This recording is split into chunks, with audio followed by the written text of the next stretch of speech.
expanding horizons into proteomics.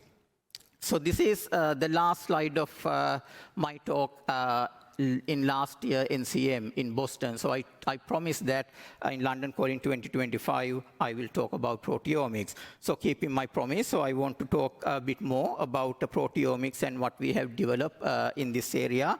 So proteomics is obviously the vast space, and as you know, like again, different version of the central dogma of biology.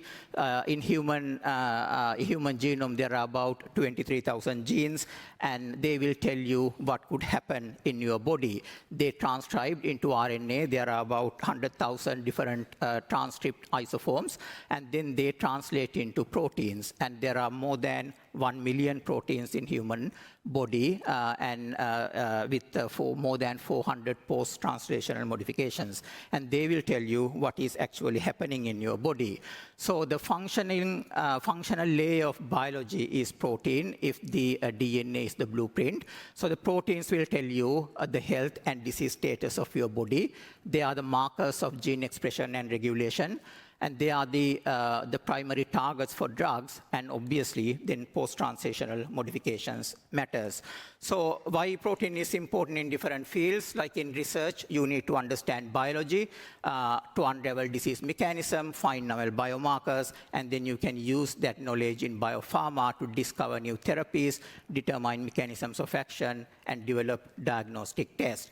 In clinical diagnostics, obviously, best real-time indicator of diseases are proteins, and in applied and industrial settings, you use protein detection in many areas, including biosecurity detection, better biologics QC, and food safety, and so on.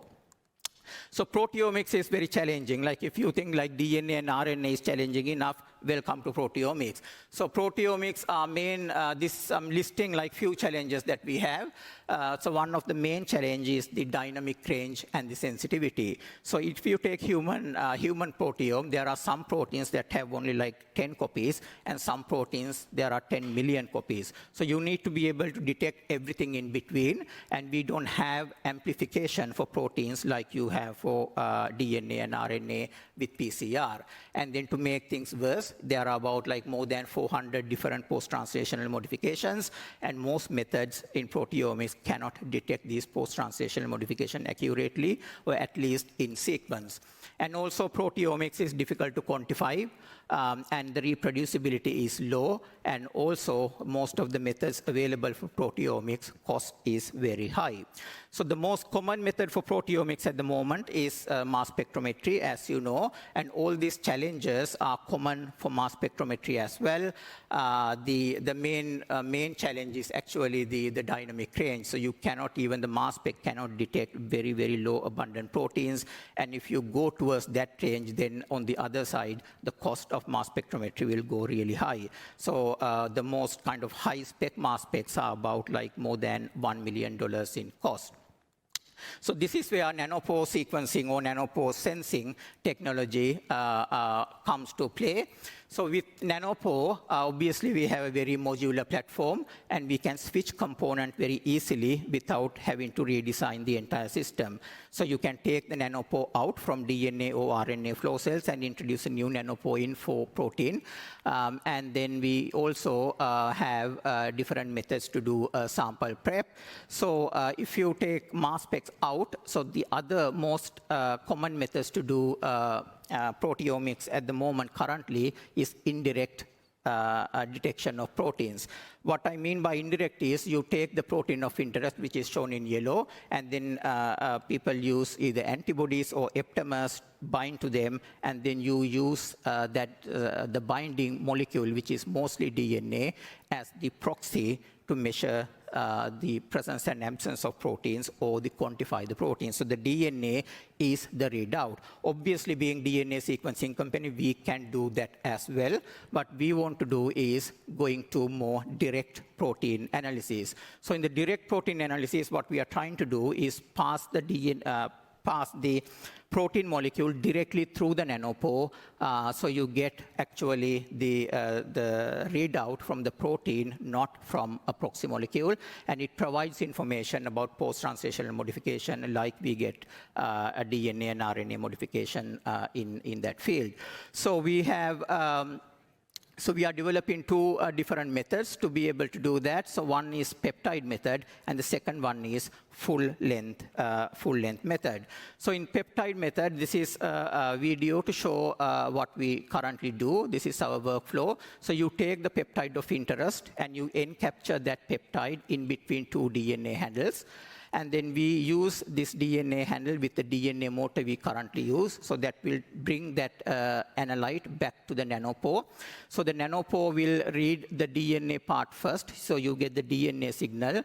In between the DNA and peptide, we have a polynucleotide region. That's why you see a flat signal. This is to separate the molecule protein, and you see the protein peptide signal in yellow. And then again, you see the flat line, which is the polynucleotide region. So we can do that in a very free range system and using DNA motor to control the movement. So we can get peptide after peptide after peptide in a single line, in a single experiment. And then we have developed this method into two different applications. The first one is protein biomarker detection, and the second one is protein barcoding method for life sciences research tools.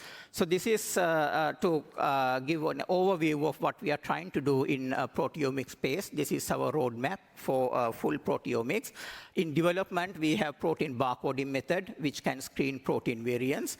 And then we have protein biomarker detection methods, gives absolute protein quantification.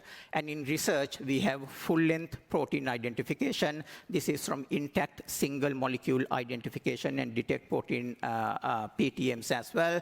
And then in the future, we are going to do towards de novo sequencing, which is actually sequencing the amino acid composition of the polynucleotide.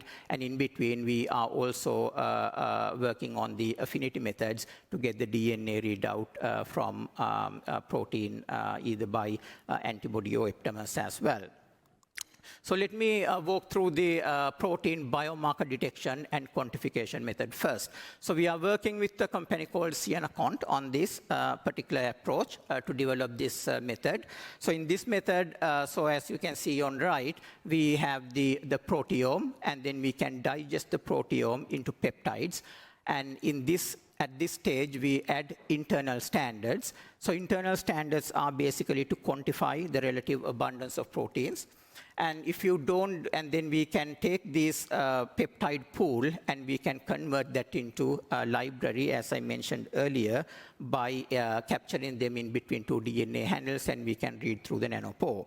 But if we don't enrich the peptide of interest, what you read most of the time is the most abundant proteins in human body, which is like more than 60%, it is albumin. So to get rid of that problem, we use Sienacont antibodies, and what they do is they enrich a particular peptide per protein very accurately, and they have developed these antibodies. They are high sensitive because they have multi-epitope antibodies. So we can use those antibodies to enrich particular peptides, so we get rid of all the non-interested or highly abundant proteins, and then we use those peptides of interest in our sample prep, and then we can do the analysis of those peptides. So the advantages of this method is because we do the digestion, it gets rid of all the protein-protein interactions, so it improves specificity and sensitivity.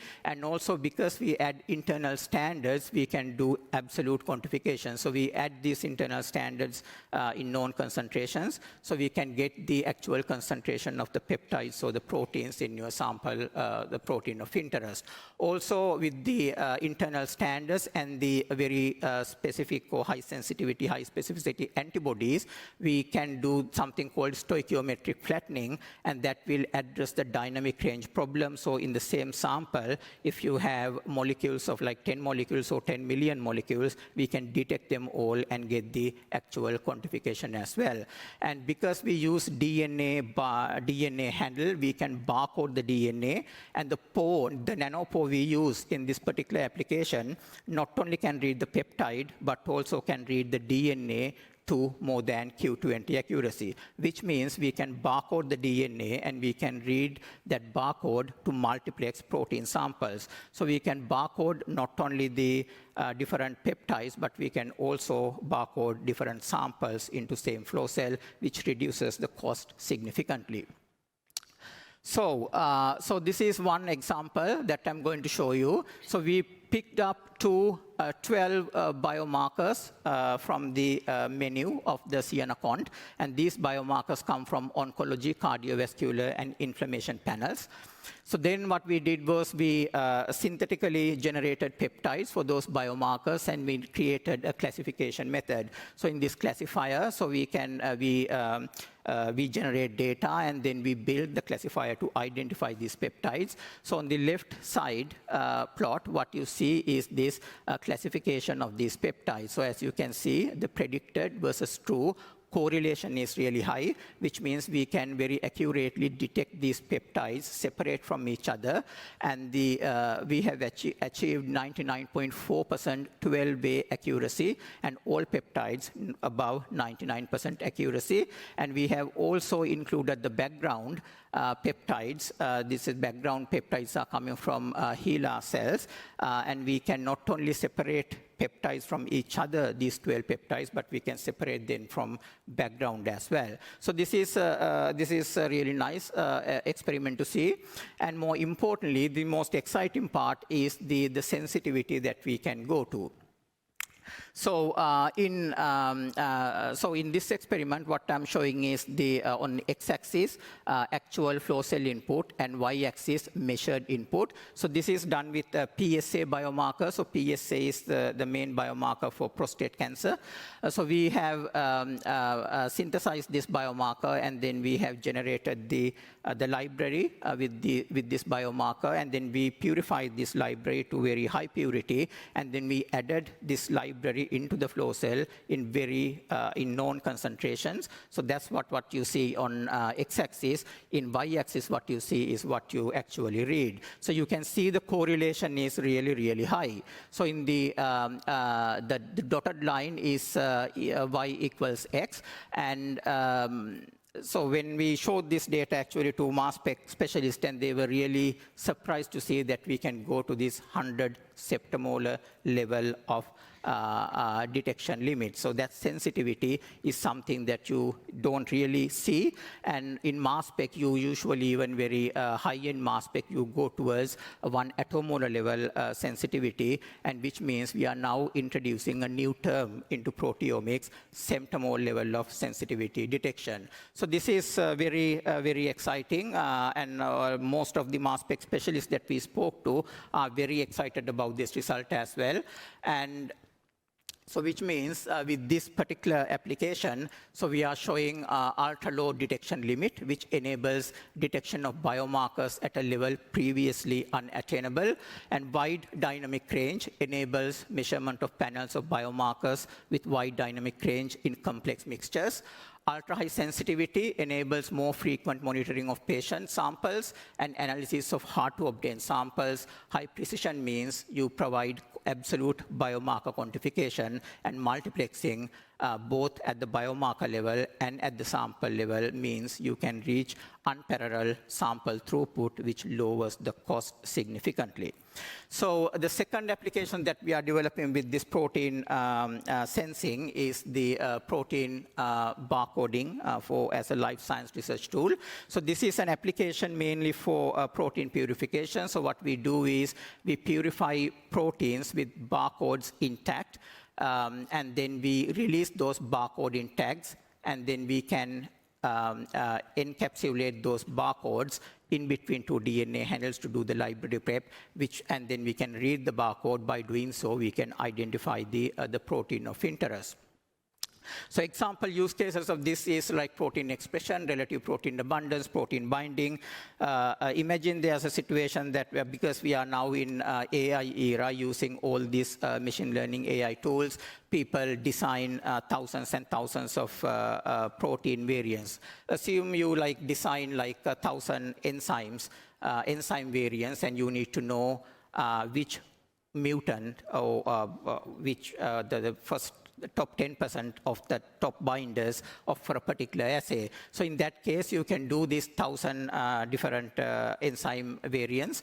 You can purify them with these particular barcodes, and you can do the binding assay, and at that point you can release the barcodes, and you can do the library prep with nanopores, and you can identify what are those active molecule, active enzyme variants are.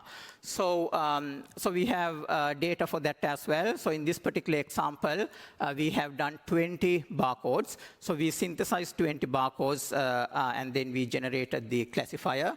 And then what in this example, what I'm showing on left is the correlation of these 20 barcodes, how nicely we can separate them and identify them in this mixture of 20 targets. So accuracies, the mean accuracy is 98.9 for all barcodes, and we want to go beyond 20 to be able to do thousands of barcodes. So we have done a 1,000-way classifier. So we have built a classifier, and then within that 1,000, we want to see whether we can select 20 barcodes, a small subset, accurately. So what this shows is, in this 1,000 classifier, we can accurately select the 20 barcodes that we wanted to select. So which means this method is very scalable, and we want to go beyond 1,000 as well. So we will develop more methods to do that. And also, not only this method can detect the presence and absence of the barcode, it can also do the relative abundance quantification. So in this example, what we did was, like, within those 20 barcodes that I showed in the previous slide, we chose 4 barcodes, and we used them in one protein, and we expressed those 4 proteins with the same protein with 4 different barcodes, and then we mix them in different quantities. So on the plot on the right, on the left, what you see is 1 to 1 to 1 to 1 ratio. So when we release those barcodes from the mixture and try to detect the presence and absence of the barcode and the relative abundance, we get really nicely identify the 4 barcodes that we put into the system. So those are the barcodes on the towards the left of the dotted line. Towards the right of the dotted line is the barcodes that we didn't put, so you don't see them. And also, importantly, you see the 1 to 1 to 1 to 1 ratio. In the other example, the ratio is 100 to 10 to 10 to 1, and you can see again very nicely, we can detect those relative abundance of the barcodes in the sample. So not only the barcode and relative abundance and the identifications, post-translational modification is very, very important in proteins. As I said before, like we do in DNA and RNA, in proteins we can do protein identification through nanopore. So what this shows is the 3 different modifications: phosphorylation, succinylation, and acetylation. And on the right plot, you can see the accuracies on this matrix. Accuracies are relatively high, and even in the signal space, you can see the difference of the PTM modification. So you can, on the bottom panel, what you see is the black line is the unmodified signal, and when it is modified with phosphorylation or succinylation or acetylation, you can see how much the signal changes. And this is single molecule level experiment, so you can clearly see the signal difference, and we can detect that with our machine learning AI tools as well. So as the summary, so we have, I have shown that we have 2 different applications: protein biomarker detection and protein barcoding, and then we want to go towards full-length protein translocation as well. So in this particular example, the signal in the full-length transcript box is coming from about 300 amino acid protein, and also there are about 150 signals overlaid on top of each other to generate that signal. So you can see the reproducibility is quite high. Jeff Nivala will talk about this approach more, and the last talk tomorrow is from Jeff generally about this method, how do we develop a nanopore sensing method for full-length translocation of proteins. So again, going back to Apple, iPhone, iPad, and Apple Watch. So as I showcase, I think we can do all these different applications on the same set of devices. So whether it is DNA, RNA, or protein, you can do it on Min9, you can do it on Gridiron, you can do it in Promethean, and so we have this ecosystem that is quite nicely. We can do anything, anywhere, by anyone. So this is our theme. So I have shown that we can do genomics and epigenomics, and that tells you what could happen in your body. And then transcriptomics and epitranscriptomics tell you what is being planned in your body. And then proteomics, I showed that the new applications that we are developing, and hopefully we will commercialize this soon as well. So in the previous slide, I forgot to say that there was, if I go back,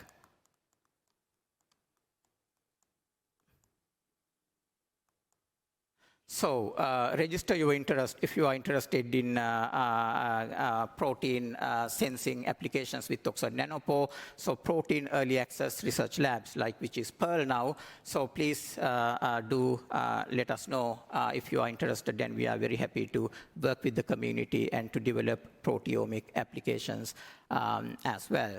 So genomics, transcriptomics, and proteomics. So proteomics and post-translational modifications will tell you what is happening in your body, but then to connect all these dots, you need a metabolomics as well. So metabolomics is something new, but with metabolomics, if you connect all dots, you will see with everything else what has really happened in your body. Maybe that will be my next promise for next year London Calling.